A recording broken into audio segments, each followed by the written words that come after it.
Shalom, puji Tuhan, salam sejahtera bagi kita semua. Pada kesempatan ini saya rindu membagikan renungan firman Tuhan bagi saudara sekalian. Tetapi sebelumnya mari kita berdoa terlebih dahulu. Terima kasih Tuhan, kami percaya Engkau Allah selalu menyertai kehidupan kami sampai pada detik ini. Dan kami saat ini rindu untuk menerima firman-Mu yang memberikan kekuatan bagi kami, membentuk pribadi kami sehingga kami boleh mengalami berkat dan kemenangan di dalam Engkau. Terima kasih Bapa, Engkau kuduskan kami, urapi kami. Di dalam nama Tuhan Yesus Kristus. Haleluya.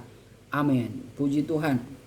Saya ingin membagikan firman Tuhan di dalam Ibrani 12 ayat yang ke-14 dan 15. Mengatakan begini. Berusahalah hidup damai dengan semua orang dan kejarlah kekudusan. Sebab tanpa kekudusan tidak seorang pun akan melihat Tuhan. Jagalah supaya jangan ada seorang pun menjauhkan diri dari kasih karunia Allah, agar jangan tumbuh akar yang pahit yang menimbulkan kerusuhan dan yang mencemarkan banyak orang. Saudara, kita patut bersyukur pada saat ini diingatkan kembali bahwa kita harus senantiasa berusaha untuk hidup damai dengan semua orang. Sebab tanpa kedamaian mungkin kita tidak akan melihat kemuliaan Tuhan terjadi. Dan ternyata kalau kita mengingat perkataan Yesus di dalam Matius 5 ayat yang ke-9, setiap orang yang membawa damai, mereka disebut anak-anak Allah. Bahkan dikatakan berbahagia. Jadi memang kita sebagai anak-anak Allah yang membawa damai, sesungguhnya akan disebut orang-orang yang berbahagia. Maka rahilah, maka berusahalah untuk kita senantiasa hidup dalam damai. Karena kita bisa menjadi contoh teladan yang baik dan bisa mengatakan diri kita ini adalah anak-anak Allah. Sehingga Bapa yang dipermuliakan di dalam kehidupan kita.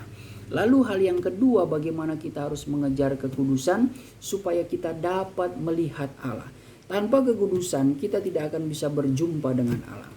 Ketika seseorang berjumpa dengan Allah, mereka akan mengalami berkat yang besar, janji yang besar, bahkan kemenangan atas kemuliaan Tuhan. Itu janji Tuhan. Makanya kejarlah kekudusan. Karena 1 Petrus 1 ayat yang ke-16 merupakan sesuatu peringatan yang wajib bagi kita untuk mencapai kemuliaan Tuhan. Sebab dikatakan, kuduslah kamu sebab aku kudus adanya. Jadi kejarlah kekudusan dengan memperjuangkan kehidupan yang selalu hidup di dalam kebenaran, maka kita akan mencapai kepada kemenangan. Hal yang selanjutnya adalah bagaimana kita menjaga diri kita supaya kita jangan menjauh dari kasih karunia Allah. Saudara, hubungan kita dekat dengan Tuhan itu harus kita pertahankan supaya kita tidak menjauh dari ikatan kasih karunia Allah.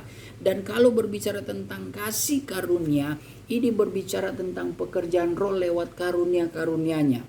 Berarti ini teruntuk kepada orang-orang percaya yang sudah dipenuhi dengan karunia-karunia Roh Kudus. Kalau mereka sudah dipenuhi dengan Roh Kudus, berarti mereka senantiasa hidup oleh pimpinan Roh Kudus. Tetapi kalau mereka coba-coba untuk mulai hidup dengan kekuatan, dengan kebenaran sendiri tanpa dipimpin oleh Roh Kudus, maka di dalam hatinya itu akan menjadi kosong sehingga iblis bisa masuk.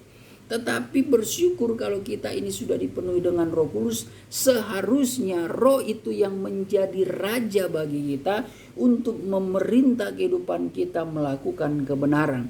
Karena Roh itu ternyata yang membangkitkan, memberikan kita semangat yang selalu baru, sukacita, damai, sejahtera, kasih yang sempurna. Roh itu yang mengerjakan sehingga membuat diri kita memiliki wibawa sebagai anak-anak Allah yang boleh menjadi berkat dimanapun kita berada. Terlebih kita bukan menjadi orang-orang yang membawa kerusuhan dan mencemarkan banyak orang. Tetapi kita adalah orang-orang yang mempermuliakan nama Allah. Puji nama Tuhan, tetap semangat di dalam menjalani aktivitas sepanjang hari.